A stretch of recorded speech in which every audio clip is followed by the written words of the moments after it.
wanna see good news. You don't see on regular TV. From another perspective, something relative to your needs. And we gonna have deep subjects, and we gonna turn the lens. And there's no topic we won't skip. So please don't miss weekly. Tune in to weekly to check in. Weekly check in. Weekly check in. Weekly check in. Tune in to weekly. Tune in. Check in. Weekly check in.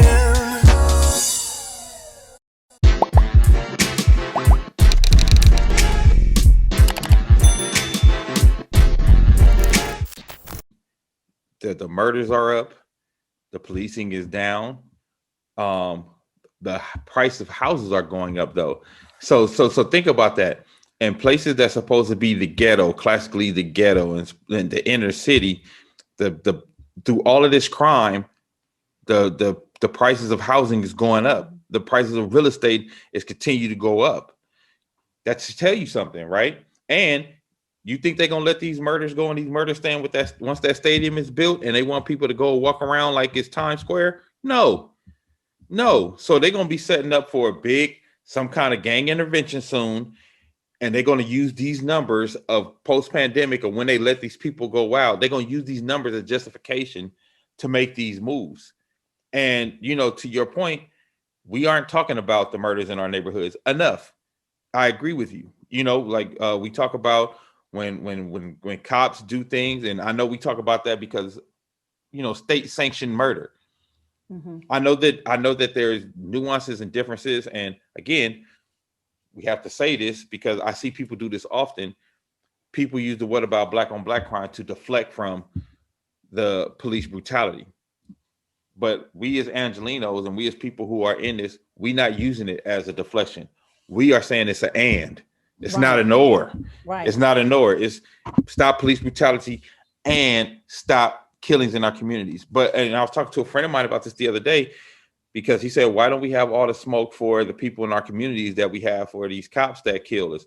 And I said, the biggest issue is the mentality of people in our neighborhoods. We aren't cleaning up the killers in our neighborhoods. We know who the killers are in our neighborhoods. Mm-hmm. We all know who the killers are in our neighborhoods. Mm-hmm. We don't clean that up. We let them live free in our neighborhoods. Mm-hmm. But if they are in our neighborhoods, they're killing people in other neighborhoods. Mm-hmm. So you only want the people who kill in other neighborhoods that come over here to shoot us. But no, if you really want this whole thing clean, you got to get rid of the killers in your neighborhood, and you got to start changing the mentality of stop snitching. Mm-hmm. Mm-hmm. Because you want these people, you want your community cleaned up. You have to step up and be on the forefront of that. And also, if you want your community cleaned up, we can't wait for the police to do it. We need to start exercising our Second Amendment rights as well. Mm-hmm. And coming in there and let people know we not having it. I also wanted to add in this conversation that there was a time where there was some level of local policing done by the community, right? Community policing. And that was what we called the earlier gangs. Mm-hmm. Who started to police because the actual LAPD, it was known that the LAPD back in the 50s and the 60s, if you were on the wrong side of Los Angeles, when the sun went down, you either got beat brutally or arrested, or your body was found dumped somewhere. That is a known thing, right? Mm-hmm. And so then you have these, young brothers who ascribe to Black political power ideology, began to police the neighborhoods because the police weren't doing it. The police did not service the Black community. The only time they came into the Black community was to arrest, and it was never to protect, right? Mm-hmm. So I think that's important to bring that up. And if you ever, even though Rick Ross doesn't like Snowfall, that is such a good show. It really is. You know why it's a good, I know I'm deviating. Walter Mosley, who is my literary crush, is one of the main writers. Walter Mosley is this writer from LA. He has the whole Easy Rawlins detective stories. Such a good read. It breaks down 1950s, 1960s Los Angeles, I think even 1940s Los Angeles, and the racial dynamics in the city. He gives a really astute understanding of it. So what Snowfall introduces you to is that how these community policing tactics, how they broke down when drugs were dumped into our community, right? So this has been going on since the 80s, really, I would say, honestly, since like the late 60s, but it ramped up, you know, in the 80s when crack hit and just totally destabilized Los Angeles, which I always call ground zero for crack. And then it just, you know, went to other communities all over the country. And then another thing is that a lot of people, there's a couple of things I have to say. LA, I think currently is maybe 8% Black. A lot of people don't know that. It was a very small population of Black people. But the Asian population, the Latino population, the European white population, they all have gangs. There's a Russian mafia, there's a Chinese mafia, Armenian mafia. They got some Thai folk, they got the Samoan gangs in Carson. Everybody got a gang in LA. Okay. And the black gangs culturally dominate, but power and influence, oh no, by far they do not. All right. So those are some things. So it's ironic that I would say the least powerful gang is considered the most notorious gang, which they're not, right? So these are things that we've got to factor into. And I also must say this, part of the criticism or part of the questioning of exactly what do police do in Black communities has been a question. I'm talking about when there's a lot of like black on black deaths. So getting back to that, that's been going on. When I was a journalist in LA, I want to say this is like 2000, and I visited the 77th precinct, right? In Los Angeles. So it's all, which has a notorious reputation of police brutality. Yes. Along with the LA County Lenox sheriffs, right? Yep. Notorious. And I found out that the murder rate in that district, and this is predominantly, at that time was predominantly Black, but the very visible Latino community, there were more homicides in that district, 77th precinct district, than Canada had in the previous 3 years. The whole country of Canada. Crazy. All right. And Insane. the answer was DARE. And Just Say No, which we all know now, was a surveillance program that illegally, in my opinion, marked Black males as gangbangers when they weren't even in gangs. They were trying to just say no and not be in gangs. But what the LAPD was doing, what they were taking all of the information that these middle school and elementary Black boys were talking about their communities and using it in surveillance and collecting data and information. So if they came up with a warrant, they were like, oh, I see that you're a part of Hoover Crips. In 1985, you said your something was a Hoover Crip, thus you are a Hoover Crip, right? So I know I'm kind of deviating, but I just want to let people know that this is, when we talk about these things, there's a more expansive context. And that's why I think for me, I'm going so hard in terms of Black Lives Matter. I want to say this, I often like to give my guests a lot of things, but I just kind of need to like work some things out in my head.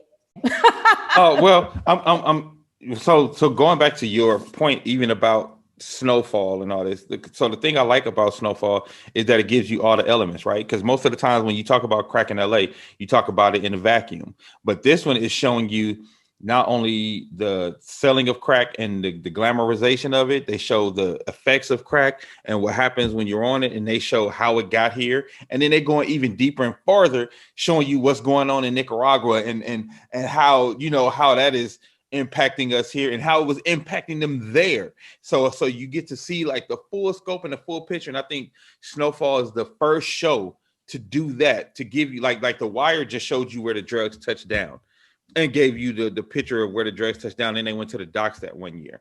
But this one, Snowfall, I feel like it's giving you all of that. Like Snowfall is giving you the full picture of how it got to LA, how it affected LA, and why it affected LA so badly, and then how it moved from LA, because they just started moving it from LA to Arkansas in a couple of episodes ago. And you remember Banging on Little Rock, that came not too long. Goodness. You know what I mean? Like it came not too long after the crack. Explain what Banging on Little Rock is, because a lot of people don't know what that is. So Banging on Little Rock is what happened was a lot of LA cats would get in trouble, would either murder somebody and they would move. Their family would move them. So what happened is a lot of these families, they either moved them to little cities in Arkansas, Mississippi, Florida. So what these guys do, they go to Arkansas and they take their gang and they take that hood mentality and they take it to Arkansas with them, and they started LA gangs in Arkansas.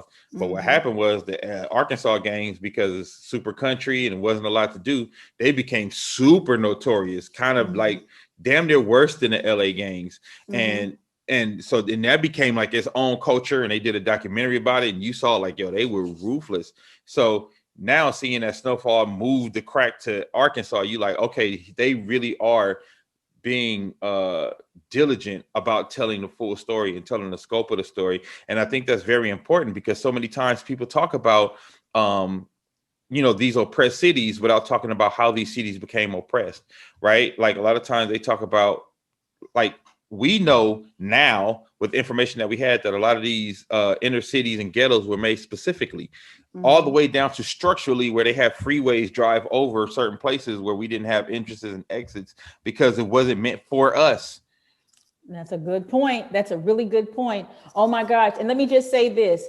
Ice Cube's Summer Vacation by far is the best musical documentation of what happened when drug dealers transported gang and drug culture to these small towns, communities, and southern cities. Because both of us have, most Black Angelenos who have been in Los Angeles, let's say since the 70s, 60s, or before, have Southern roots. Most of us do. And so, I'm one of those children who would have to travel down south.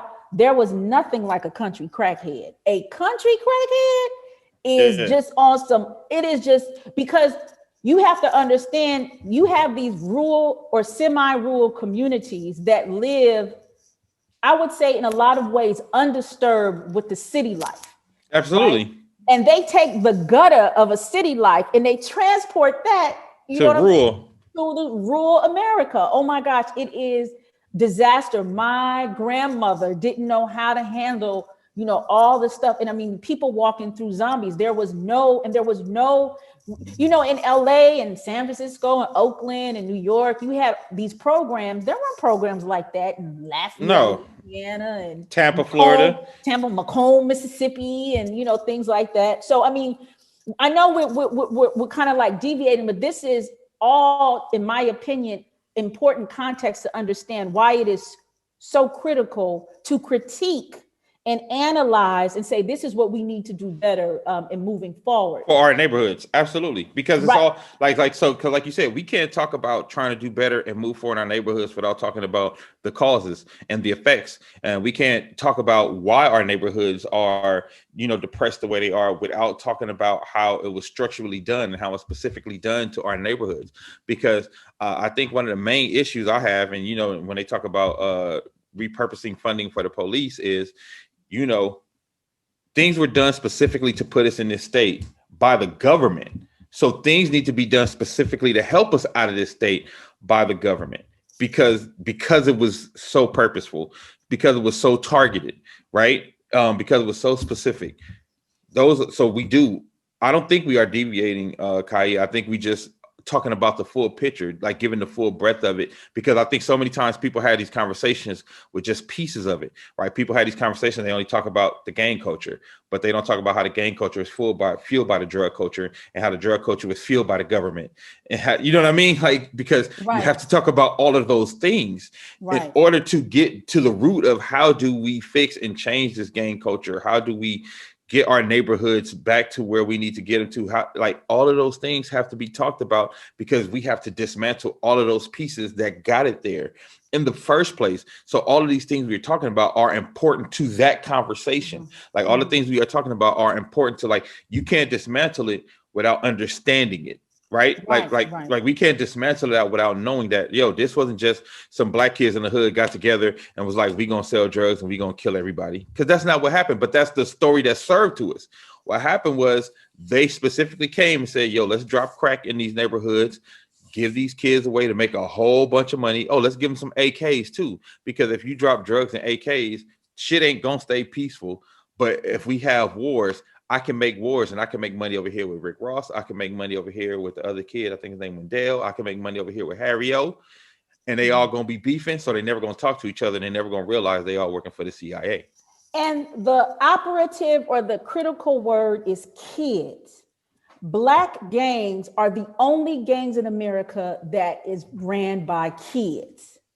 If you go to any gang, Koreans, Russians, they are grown ass people, grandfathers, fathers that have been apprentices or were raised up understanding, strategy, organization, all of these things. That is one of that's one of the ingredients to create or continue confusion, because if you're 15, you're 16, you're 17, you're 18, hell, you're even 24, your brain is not even fully developed. And a lot of these kids haven't read shit. You know what I'm saying?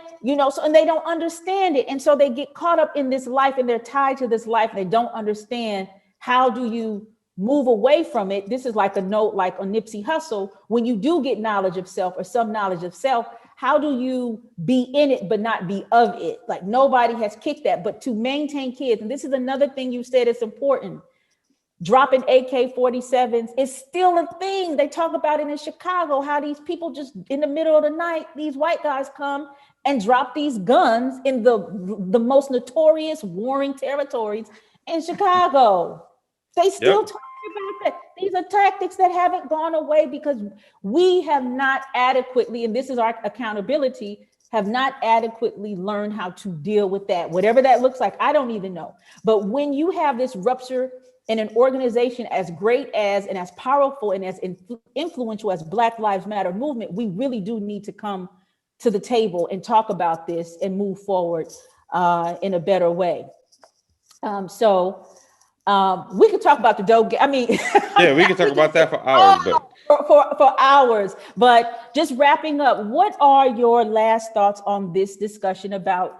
I guess maybe, could you talk about what do you think are some things that are needed in order for us to move forward? Yeah, so I think, to wrap up the whole conversation, and things that are needed for us to move forward, we need more transparency, not just from Black Lives Matter, but more transparency from all these organizations that are supposed to be doing things for us and in our communities. And I think it should be okay for us to ask for transparency and for us to ask for accountability. And in regards to our final conversation, I think we just need to do more for ourselves. Like, we need to try to do more to clean up our own neighborhoods and communities, because as you said, the police aren't really trying to serve us, especially in that capacity and the capacity of actually cleaning up neighborhoods. Those are things that we have to do. We have to find organizations. We have to back those organizations. And, that's basically what I think we need to do. We can't be waiting for Superman, basically. Right. Yeah, and that's true. I have a couple of things. I think the whole prophet pastor mentality has leaked into the whole activism side. You can't make a profit off of dead Black babies and be an activist. You just can't do that. Period. Point blank. I'm sorry. On all my ancestors, I must state that, right? You just can't. Whatever that looks like, if you got to get a 9 to 5, get a 9 to 5. It's all right. It actually creates a very clear demarcation of, this is my activist work and this is my, my 9 to 5, whatever that is. But have a job outside of it. You actually can. You actually can do that, right? Yeah. That's one thing I think that needs to be abundantly clear. And if you are an activist and you are a public person, you will be scrutinized and you will be held accountable and you will be questioned. That is part of the job. If you read and study, everybody got questioned. As we all said, at the time of King's death, he was one of the most hated men in civil rights. Mm-hmm. Now he's become, something else. So expect that.